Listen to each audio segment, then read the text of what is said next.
301। आप कहते हैं कि आप संसार में सबसे दुखी और अभागे व्यक्ति हैं, पर मेरे अनुसार तो आप संसार में सबसे भाग्यशाली व्यक्तियों में से हैं। अपने आसपास देखें, अपने करोड़ों देशवासियों में आप उन विरले लोगों में से हैं जिनको परमात्मा ने अपने प्रेम की दात बख्शी है, जिनको उसने सतगुरु से मिलाया है, जिनको अपने निज धाम का खोया हुआ मार्ग फिर मिल गया है, जिनका इस संसार में बसेरा यानी औरों के बजाय जल्दी ही खत्म होने वाला है और जो अपने परमपिता परमात्मा को प्रत्यक्ष देखेंगे। अपने मन की गलत विचारधारा को त्यागें। खुश और हंसमुख रहना भी उतना ही आसान है जितना दुखी और खींचते रहना। केवल थोड़े विचार और विवेक की जरूरत है। क्या आप समझते हैं कि धन, संपत्ति और उच्च पद से सुख मिलता है?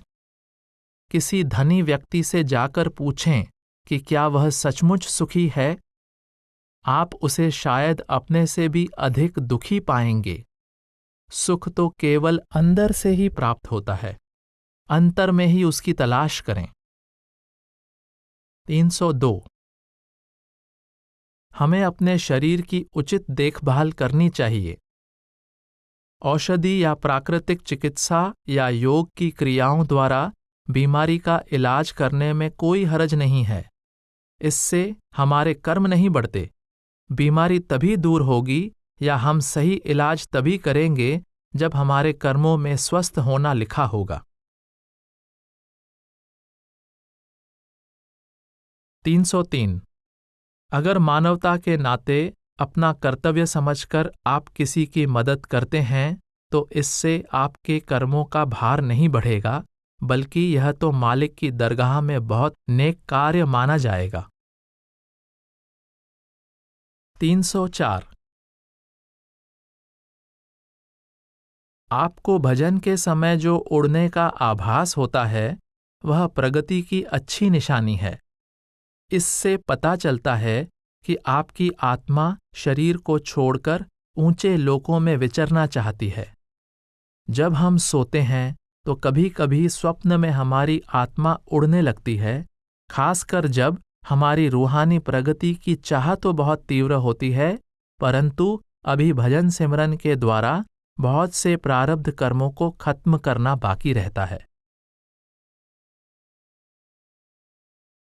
305। आपने जो सूर्य की ओर देखकर आंखें बंद करके प्रकाश की चमक देखने के बारे में लिखा है, वह बिल्कुल गलत तरीका है। उस आंतरिक प्रकाश का इस बाहरी रोशनी से कोई संबंध नहीं है। आंतरिक प्रकाश को तो अंधेरे में भी देखा जा सकता है, यहां तक कि एक अंधा व्यक्ति भी उसे देख सकता है, क्योंकि इसे अंतर में इन स्थूल आंखों से नहीं बल्कि निरत यानी आत्मा की देखने की शक्ति के द्वारा देखा जाता है। 306।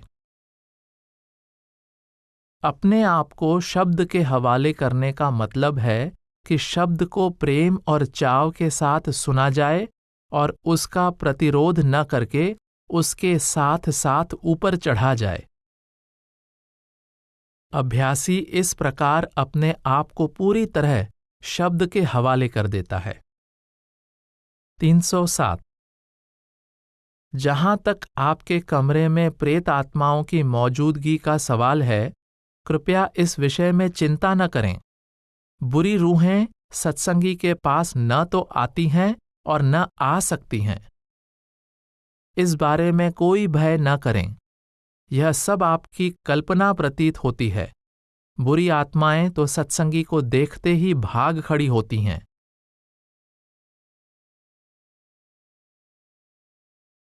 308।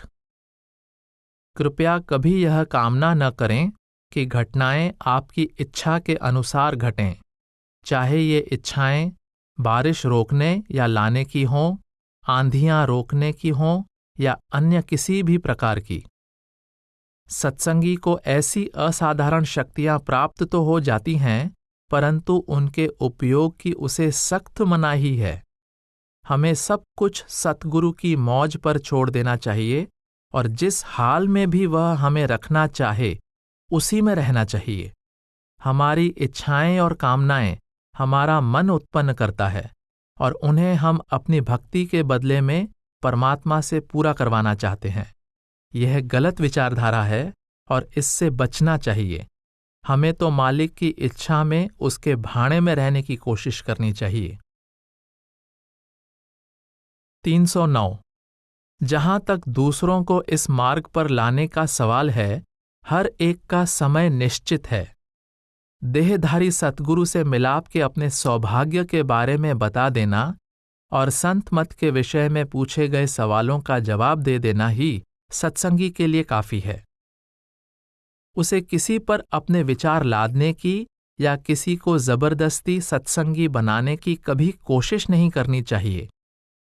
जब भी किसी व्यक्ति के नाम लेने का समय आएगा, उसके विचार अपने आप बदल जाएंगे।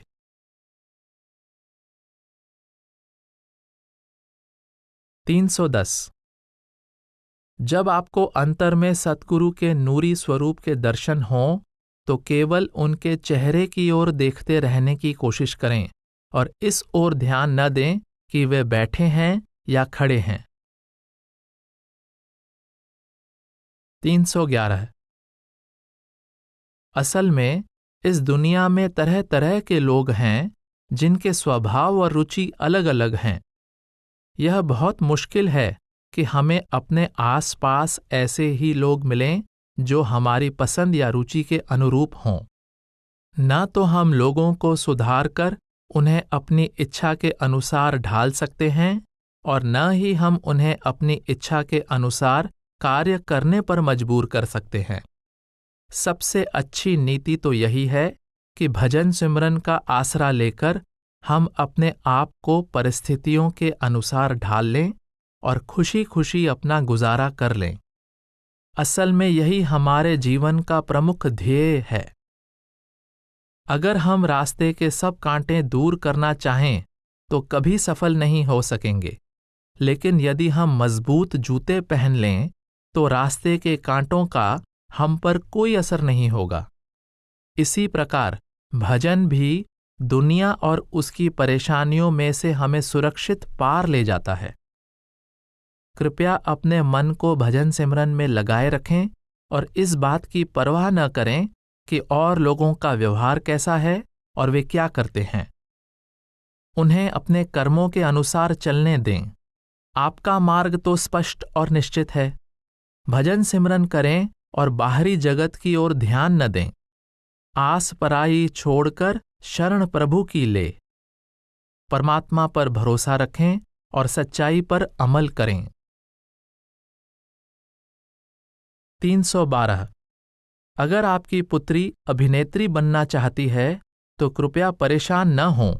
हमारा भाग्य एक ऊंची सत्ता के हाथ में है, वही उसका निर्माण और नियंत्रण करती है। एक अच्छे और स्नेहशील पिता के रूप में अपना कर्तव्य निभाएं और अपनी पुत्री को प्रेम और प्यार से समझाने की कोशिश करें कि इस व्यवसाय को अपनाने में उसे कैसी परिस्थितियों में से गुजरना पड़ेगा और किन बातों का सामना करना पड़ेगा। उसके बाद सब कुछ मालिक पर छोड़ दें। वही जानता है कि क्या अच्छा है। 313। आपको काले जादू तथा श्वेत सम्मोहन विद्या के बारे में चिंता नहीं करनी चाहिए। दृढ़ इच्छा शक्ति के द्वारा इन कल्पित अंधविश्वासों और भ्रमों से ऊपर उठें। अपने मन को मालिक की भक्ति की ओर मोड़ें तथा उसकी दया मेहर और संभाल में विश्वास रखते हुए अपना भजन सिमरन नियम पूर्वक करें। अपने मन को हर समय सिमरन में रखने की कोशिश करें। भजन तो हर दुख की अचूक औषधि है। यह सुख, शांति और आनंद का एकमात्र स्रोत है। मन को अंदर की ओर मोड़ें। कोई बुरी ताकत या रूह सत्संगी को नुकसान नहीं पहुंचा सकती। जब इन सब का सरदार काल भी सत्संगी के पास नहीं फटक सकता, तो उसके ये दूत सत्संगी का क्या बिगाड़ सकते हैं। मैं सुझाव दूंगा कि आप इस कायरतापूर्ण वृत्ति और हताश भावना को त्यागें और अपने मन को भजन सिमरन में लगाएं, ताकि आपका जीवन निश्चिंत और सुखी हो जाए। वीर और साहसी बने तथा किसी प्रकार की चिंता को अपने ऊपर हावी न होने दें। कोई भी हस्ती आपको हानि नहीं पहुंचा सकती। प्रतिदिन कुछ समय के लिए परमार्थी पत्र भाग 2 पढ़ें। 314। जिन खाद्य पदार्थों पर पूर्णतया शाकाहार का गलत लेबल लगा हो, उनके बारे में जहां तक हो सावधान रहना चाहिए, परंतु अनावश्यक चिंता व्यर्थ है। भजन के समय आत्मा के सिमटने से शरीर में कुछ बेचैनी होना स्वाभाविक है। यह प्रगति का अच्छा लक्षण है। जैसे जैसे अभ्यास पकेगा और एकाग्रता बढ़ेगी, यह बेचैनी का अनुभव अपने आप जाता रहेगा। 315। सभी बीमारियां, चाहे मानसिक हों या शारीरिक, हमारे पिछले कर्मों की वजह से होती हैं। उनके बारे में चिंता न करें, उचित इलाज कराएं। 316। आपके पूरे पत्र में छाई हुई उदासी देखकर मुझे अफसोस हुआ, क्योंकि जैसा कि आप कहते हैं, अब आप अभ्यास में उन लोकों में नहीं पहुंच पा रहे जिनमें आप नामदान से पहले पहुंचते थे। इसका कारण समझना मुश्किल नहीं होना चाहिए। जिन लोकों को आप पहले देखते थे, वे बाईं तरफ काल के राज्य में हैं, परंतु वह गलत दिशा है और हमारे धुरधाम का रास्ता नहीं है। काल के अधीन अनेक मंडल और लोक हैं। वह किसी को भी, और खासकर जिनको नाम मिल गया है या मिलने वाला है, वहां ले जाने के लिए सहर्ष तैयार है। परंतु अब जब वह देखेगा कि आप अपने धाम की ओर सच्चे दिल से चल पड़े हैं, तो वह आपके मार्ग में ज्यादा से ज्यादा अड़चनें डालने की कोशिश करेगा। घोड़े का मालिक उसे एक बंद अहाते में खुले घूमने की आजादी दे देता है, परंतु जब वह देखता है कि किसी ने दरवाजा खोल दिया है, तो वह तुरंत घोड़े की टांगों में बंधन डाल देता है या उसे बाहर जाने से रोकने के अन्य उपाय करता है। इसी प्रकार जब तक जीव उन लोकों में विचरता है जो काल के अधीन हैं, तब तक काल चिंता नहीं करता। उन लोकों में जीव चाहे जितनी चढ़ाई कर ले, लेकिन जब वह देखता है कि किसी जीव को अपने धुरधाम का मार्ग मिल गया है और वह उसके जेल खाने से निकलने पर तुला हुआ है, तो काल उसके रास्ते में रुकावटें डालने में कोई कसर बाकी नहीं रखता। नामदान के समय से ही यह युद्ध शुरू हो जाता है। पक्के इरादे और बहादुरी के साथ लड़ें। कभी हिम्मत न हारें और मैदान न छोड़ें। इस आवागमन के चक्र से छुटकारा पाने में तन, मन और आत्मा के साथ दृढ़तापूर्वक जुट जाएं। यह संग्राम भीषण है, लेकिन इसका पुरस्कार भी महान है, क्योंकि जीत निश्चित है। आप विजयी होंगे और काल पूरी तरह परास्त होगा। आपके मार्गदर्शन और आपकी रक्षा के लिए सद्गुरु हमेशा आपके साथ हैं, इसलिए निराशा और उदासी को पास न फटकने दें। श्रद्धा और विश्वास रूपी अस्त्रों के बल पर उन्हें दूर भगा दें। अपना भजन श्रद्धा और प्रेम के साथ नियम पूर्वक करें, परमात्मा आप पर दया मेहर करेगा। 317। संत मत में इस बात की कोई पाबंदी नहीं है कि सत्संगी किसी गैर सत्संगी से विवाह न करे। आप अपनी पसंद के व्यक्ति से विवाह कर सकते हैं। 318। सभी सुख दुख, गरीबी और बीमारी हमारे पिछले कर्मों की वजह से हमारे जीवन का अंग बन गए हैं। बीमारी, गरीबी और तकलीफ हमारे फायदे के लिए हैं। वे हमें मालिक की याद दिलाती हैं और हमारे अंदर दीनता, नम्रता तथा भक्ति पैदा करती हैं। वे रचना की व्यवस्था का एक आवश्यक अंग हैं और उतनी ही जरूरी हैं जितनी तंदुरुस्ती, दौलत और खुशी। यद्यपि बीमारी और तकलीफ हमारे पिछले कर्मों की वजह से आती है, फिर भी हमें इनको दूर करने की कोशिश करनी चाहिए। एक तो डॉक्टर के आने से बीमार को तथा उसके चिंतित रिश्तेदारों और मित्रों को कुछ तसल्ली मिलती है। दूसरे, कभी कभी बीमारी और तकलीफ हमारी किसी गलती की वजह से भी हो सकती है, जिसका आसानी से इलाज किया जा सकता है।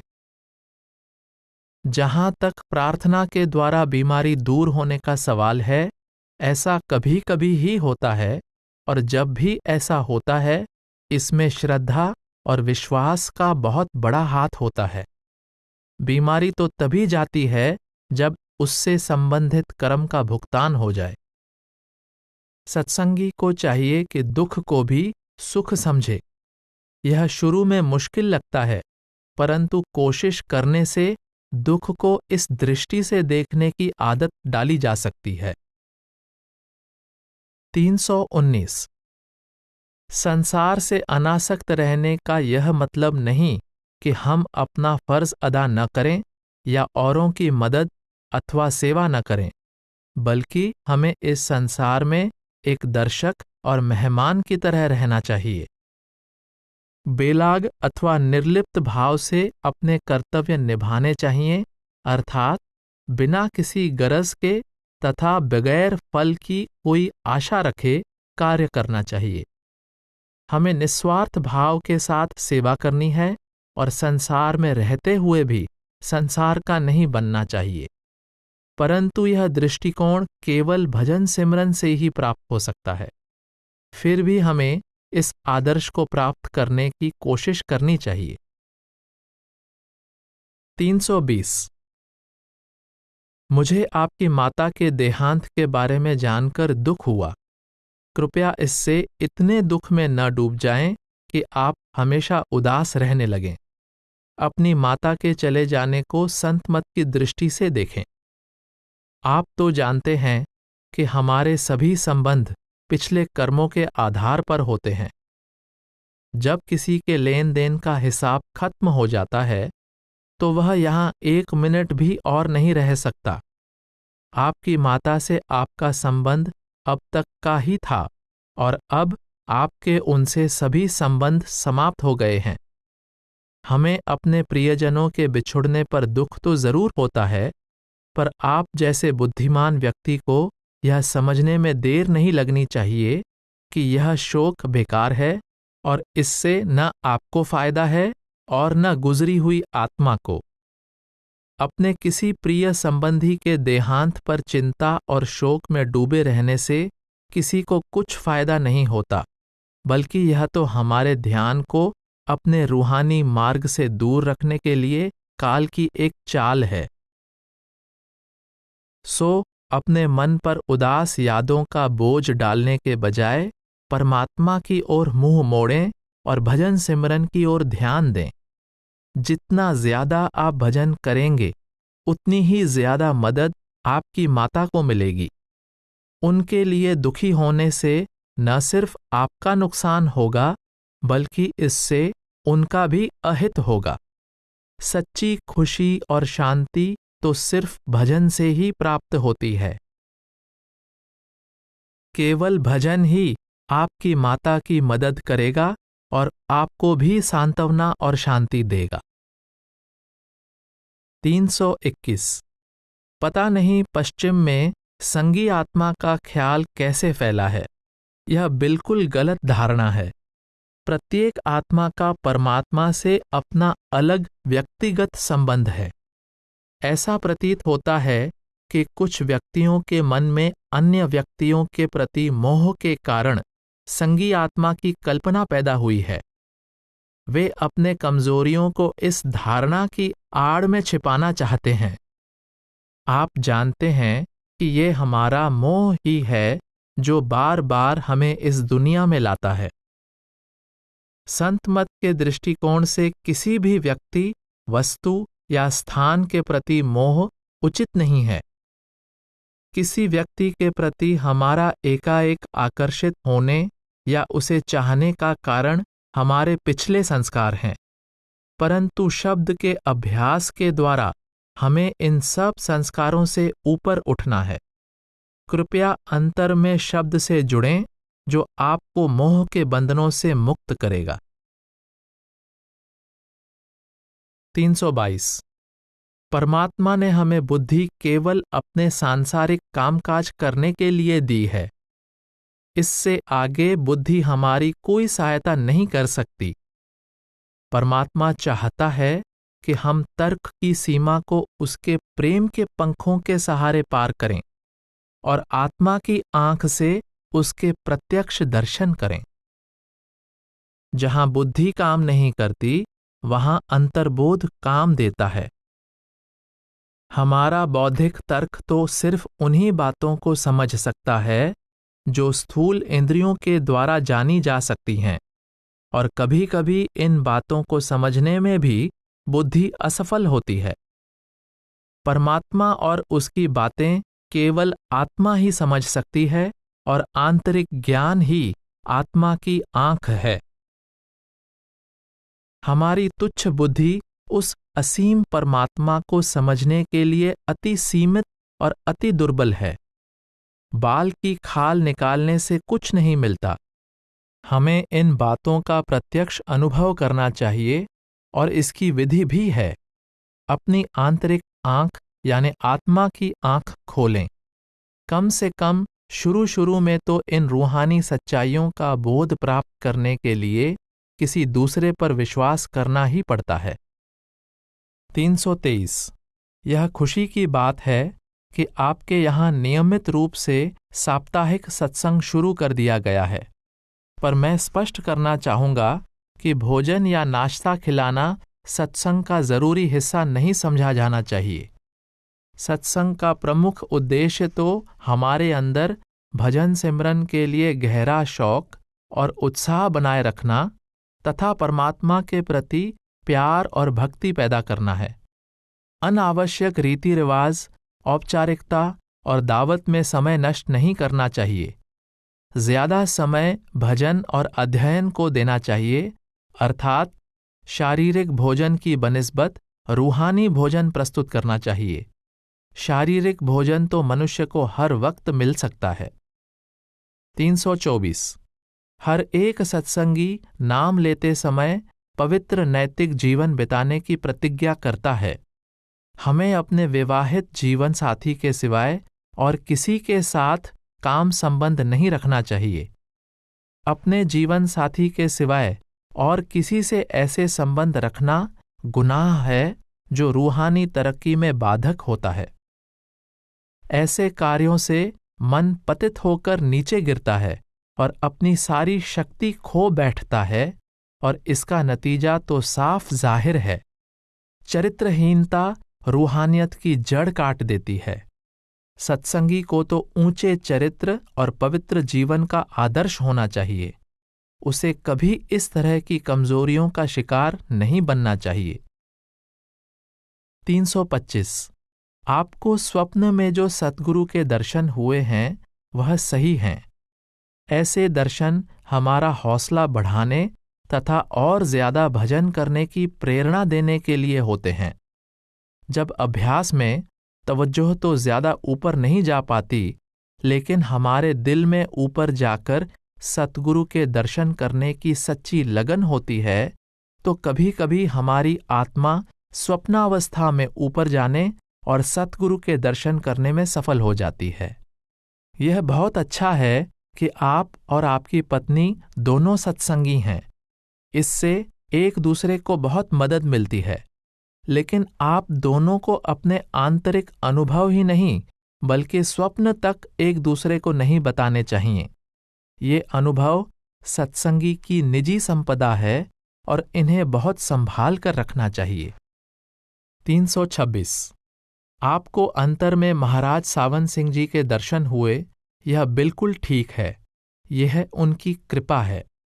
कभी कभी हमें अपने सतगुरु के गुरु भी दर्शन दे देते हैं, परंतु ऐसे सभी अवसरों पर सिमरन में ध्यान रखें।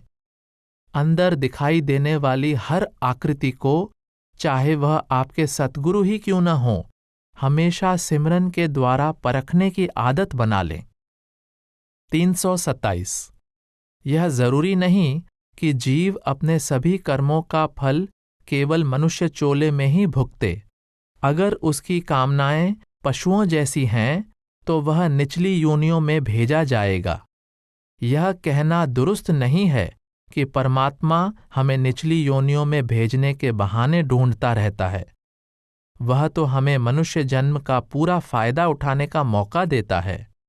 अगर हम सही ढंग से जीवन बिताएं तो वह हमें फिर से मनुष्य चोला देता है ताकि हम और उन्नति कर सकें।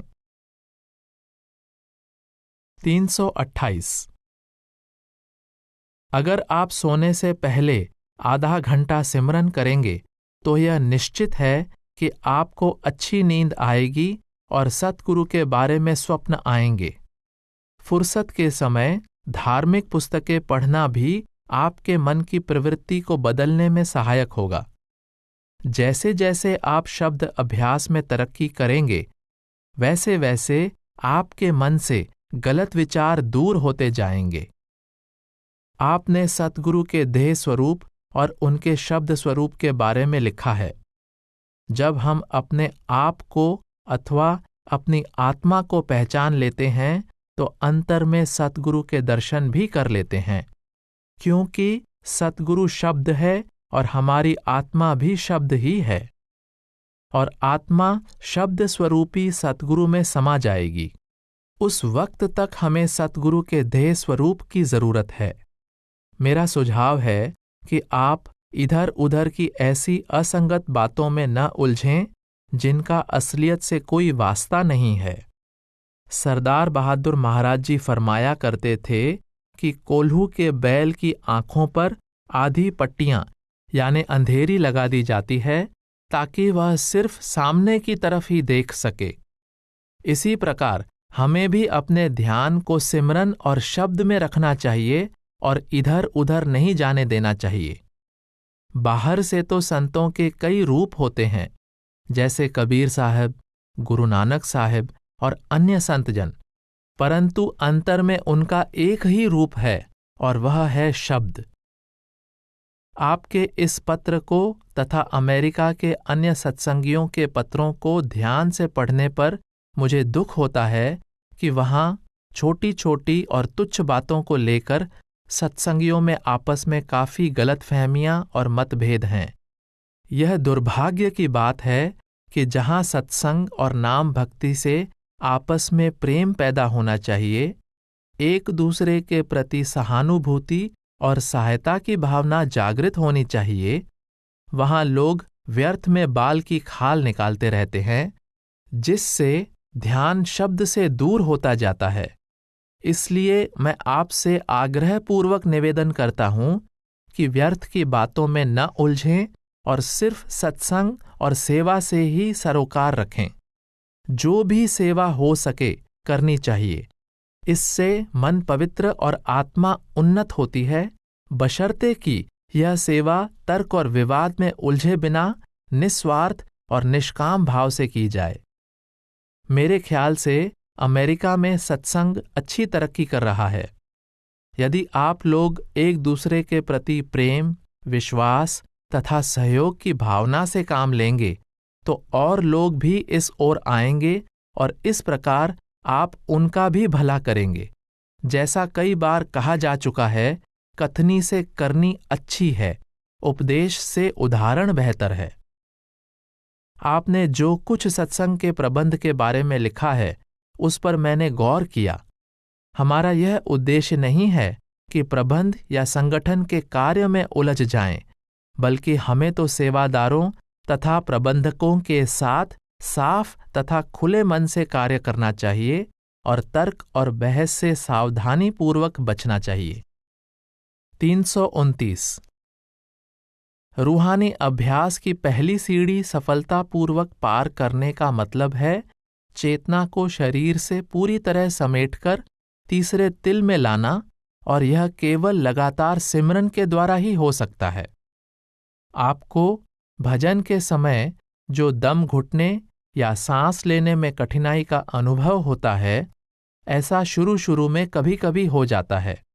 यह धीरे धीरे दूर हो जाएगा अगर गले में बहुत खुश्की या दर्द महसूस हो तो गले को धीरे धीरे उंगलियों से सहलाएं।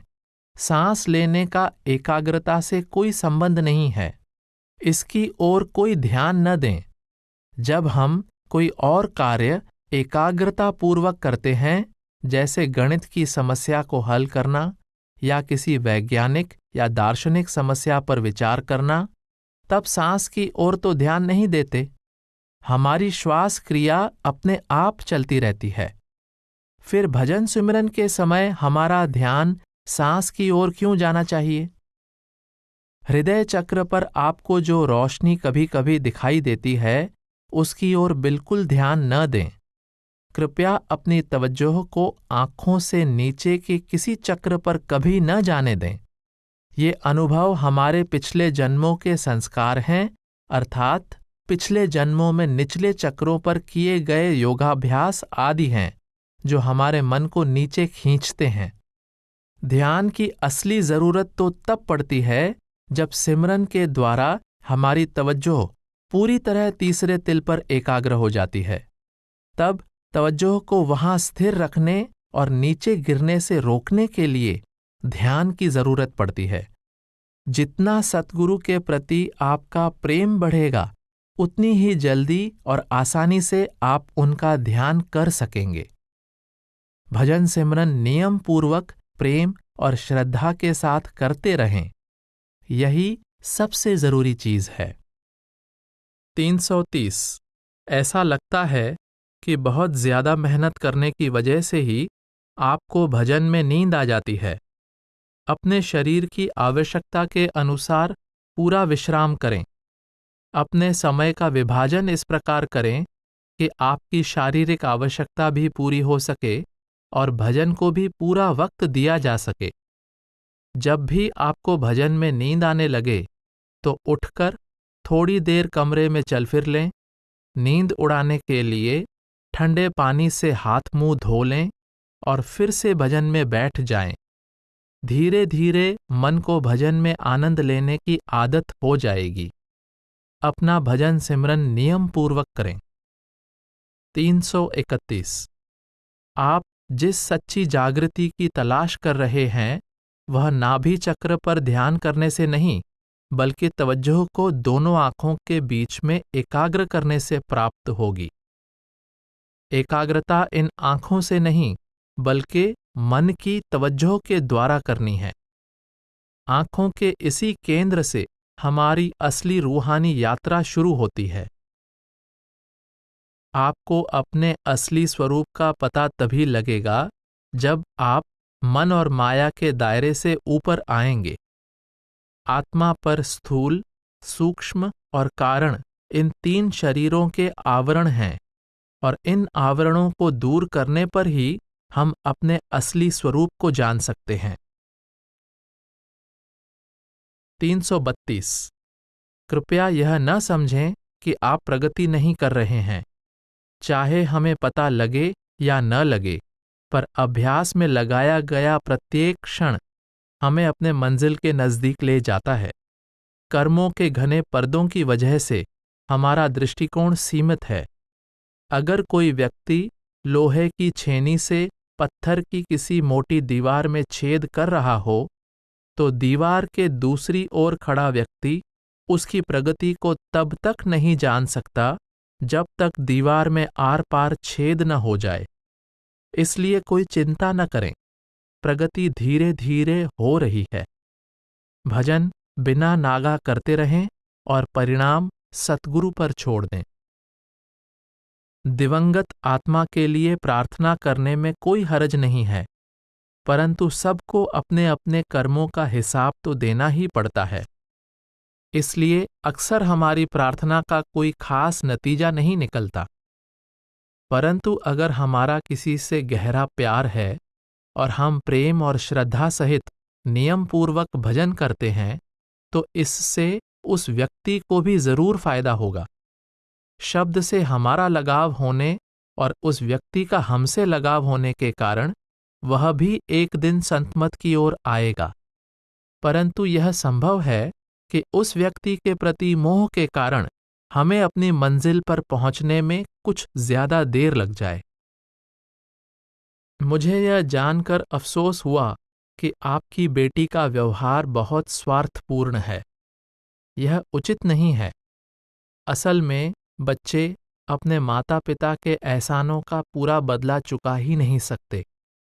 उन्हें कभी भी अपने माता पिता के प्रति अकृतज्ञ नहीं होना चाहिए, परंतु आपको उसके व्यवहार से दुखी नहीं होना चाहिए। हमारे सभी संबंध अपने पिछले कर्मों के लेन देन के हिसाब पर आधारित हैं। हमें किसी से लेना है और किसी को देना है, इसलिए अपनी बेटी के व्यवहार से परेशान न हों। आप अपना फर्ज निभाते रहें और वह क्या करती है या नहीं करती इसका बुरा न माने, खासकर जब वह विवाहित है और आपसे अलग रहती है। आपको कानूनी तौर पर किसी से कुछ लेना है तो उसे अदालत द्वारा प्राप्त करने में कोई हर्ज नहीं है। 333। आपकी बिगड़ी हुई आर्थिक अवस्था के बारे में जानकर मुझे दुख हुआ, परंतु सत्संगी को चाहिए कि इन बातों को कभी अपने मन पर बोझ न बनने दे। कृपया चिंता के शिकार न बने। चिंता से न कभी किसी का लाभ हुआ है और न होगा, बल्कि इससे तो निराशा और बढ़ती है तथा हमारी शक्ति का ह्रास होता है। जो आपके भाग्य में है वह आपको जरूर मिलेगा, परंतु उसके लिए आपको मेहनत करनी होगी। आज तक कभी किसी को अपने नसीब से ज्यादा नहीं मिला और न ही वह अपने समय से पहले मिल सकता है। फिर असंतोष और चिंता क्यों करें? जो शक्ति आप चिंता करने में खर्च करते हैं उसे सही दृष्टिकोण के साथ किसी कार्य में लगाएं। सच्ची सुख शांति तो आपके अंतर में है, बाहर के पदार्थों में नहीं। इसलिए संसार में अपने कर्तव्य निभाएं और साथ ही अपना भजन सिमरन बिना नागा रोज करें। आपके दाहिने कान की खराबी शब्द सुनने में कोई रुकावट नहीं डाल सकती। आंतरिक शब्द धुन का इन स्थूल कानों से कोई संबंध नहीं है। शब्द तो मस्तक में धुनकार दे रहा है, और जब हमारी तवज्जो आंखों के केंद्र पर एकाग्र हो जाती है तो यह हमें सुनाई देता है। शुरू शुरू में शब्द दाहिने कान से आता हुआ प्रतीत होता है, क्योंकि हमें सभी तरह की आवाजें स्थूल कानों से सुनने की आदत है। हमें बाईं ओर से आने वाली किसी भी आवाज की ओर बिल्कुल ध्यान नहीं देना चाहिए। जब हमारी एकाग्रता बढ़ जाएगी तो बगैर इन कानों की मदद के शब्द मस्तक के बीच या सिर की चोटी से सुनाई देगा। शुरू शुरू में हम दाहिने कान से शब्द सुनने की कोशिश करते हैं ताकि बाईं ओर से आने वाली आवाजों की ओर ध्यान न जाए, परंतु शब्द सुनते समय हम अपनी तवज्जो को भौहों के बीच में रखते हैं।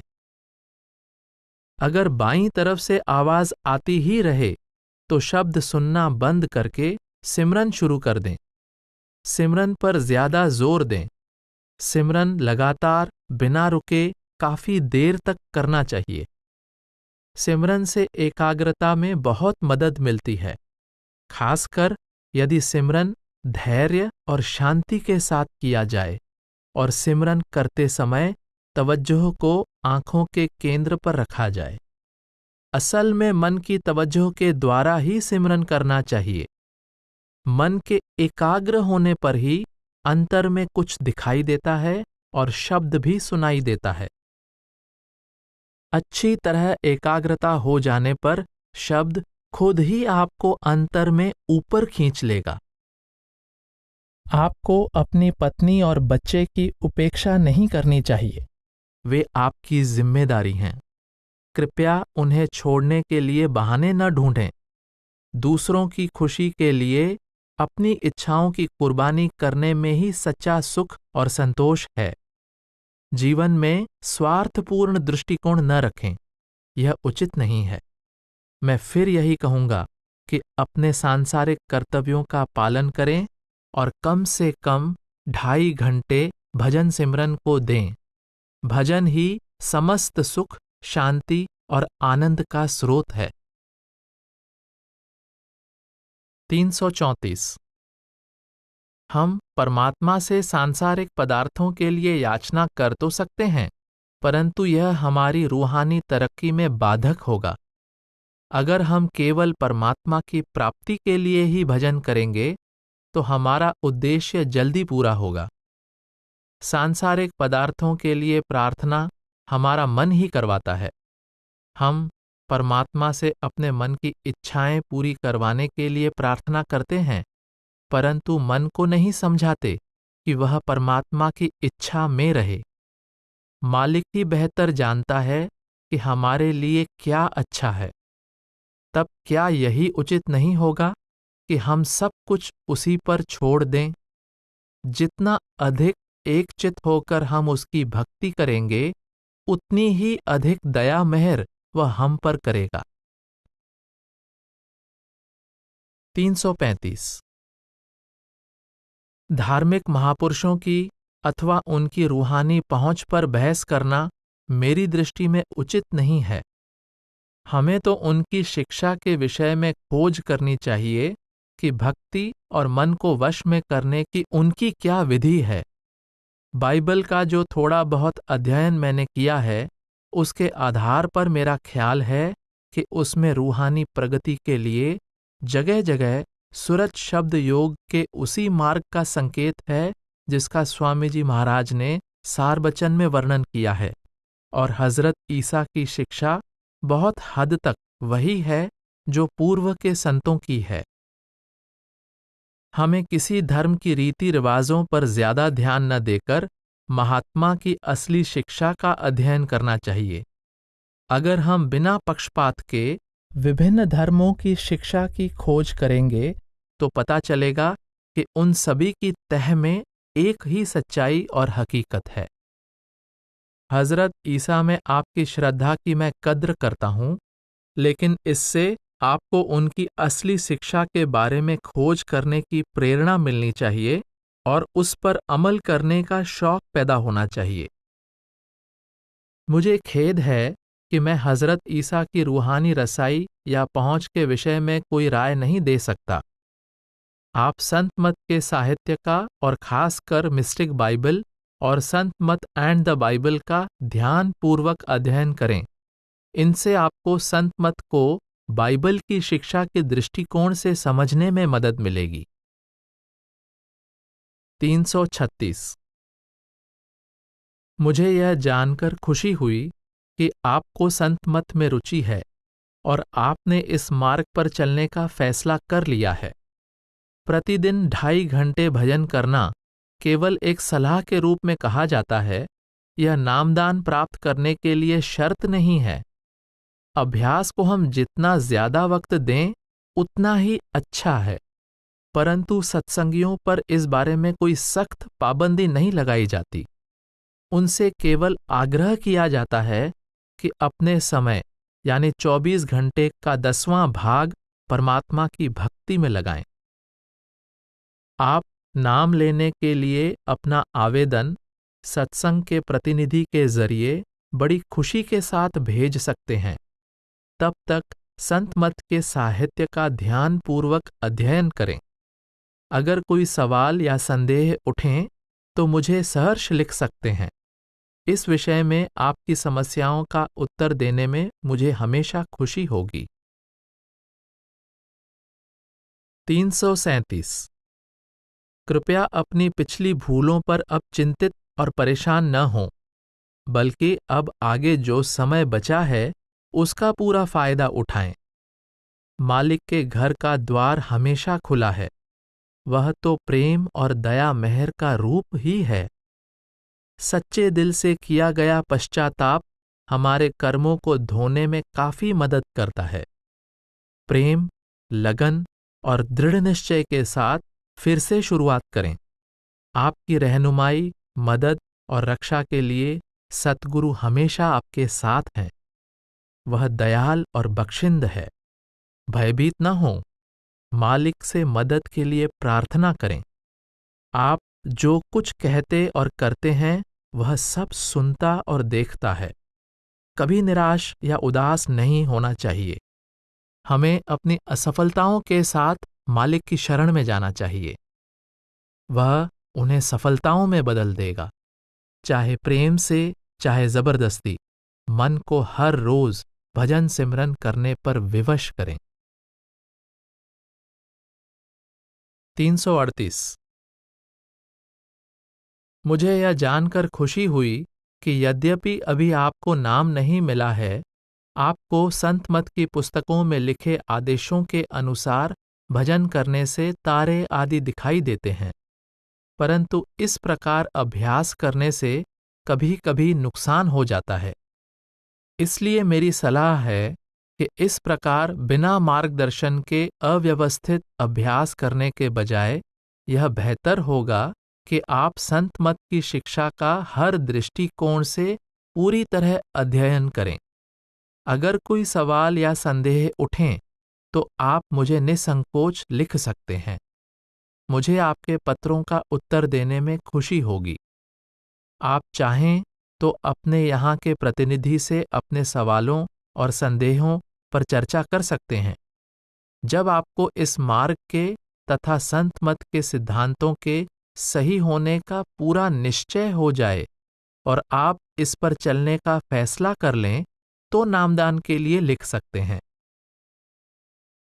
मुझे यह जानकर अफसोस हुआ कि आपको कुछ कम सुनाई देता है, परंतु इस मार्ग पर चलने में इससे कोई बाधा नहीं पड़ती।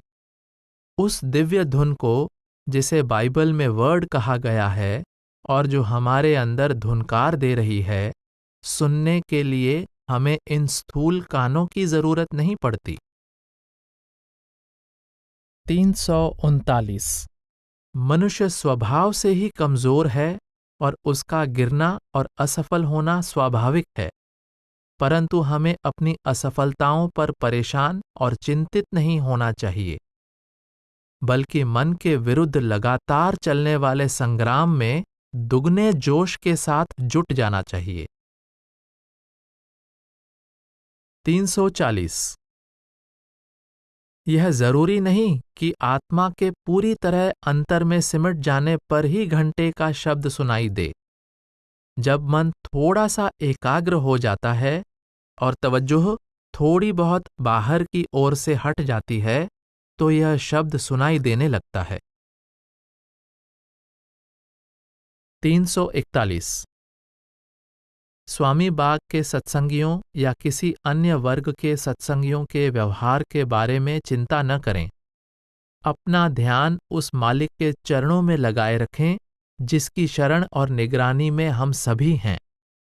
हमें तो केवल अभ्यास और आंतरिक प्रगति की चिंता होनी चाहिए।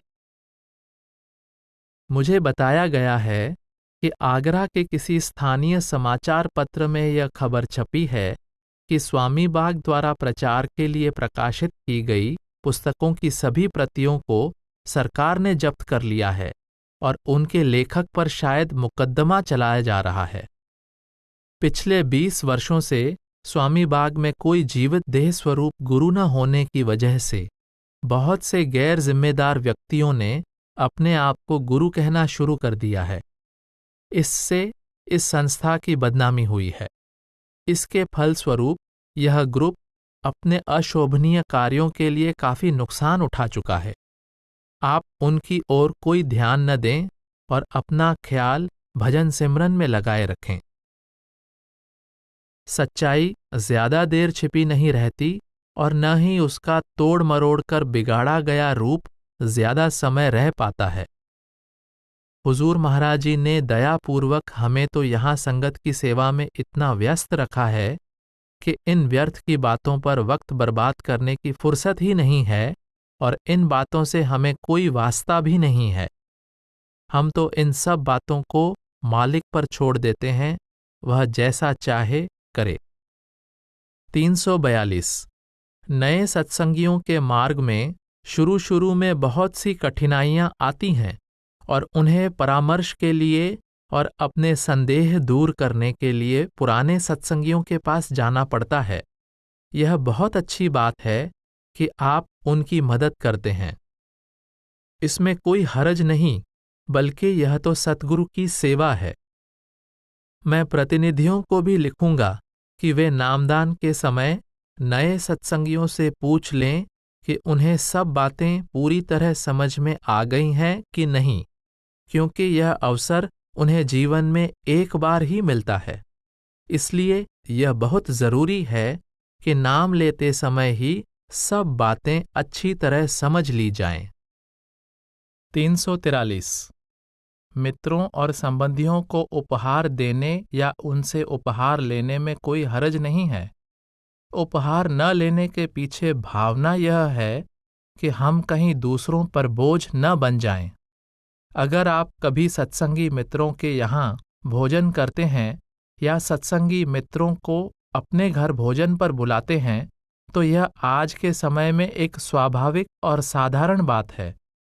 आपने परमार्थी पत्र भाग 2 में उपहार न लेने के बारे में जो कुछ पढ़ा है, वह तो बाबा जी महाराज ने हुजूर महाराज जी यानी बाबा सावन सिंह जी को इस उद्देश्य से लिखा था कि हुजूर महाराज जी अपने मातहतों या ठेकेदारों से भेंट न लें, जिनका उद्देश्य इस प्रकार हुजूर महाराज जी को खुश करना या अपना कोई कार्य करवाना होता था। इस तरह के उपहार व्यक्तिगत मित्रता या प्रेम की वजह से नहीं दिए जाते, और ऐसे उपहारों को स्वीकार करने से आम तौर पर मनुष्य का पतन होता है।